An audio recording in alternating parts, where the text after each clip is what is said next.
گریه نکن دیگه، منم دلم همش پیش تو بود. مرخصی بهم نمیدادن. امروز آموزشی سربازیم بالاخره تموم شد. دهن ما رو سرویس کردن تو این دنیا. همش نگران این بودم که تولد دوست دخترم من کنارش نیستم. حالی که برگشتم میخوام از دلش در بیارم و بریم که سورپرایزش کنم. سلام.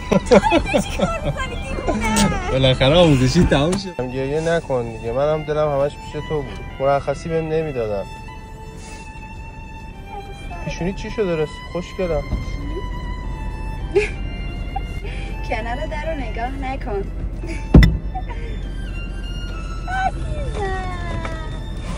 قربونت بشم، من چقدر پریدیه. نرم بیام ببینم پریدی.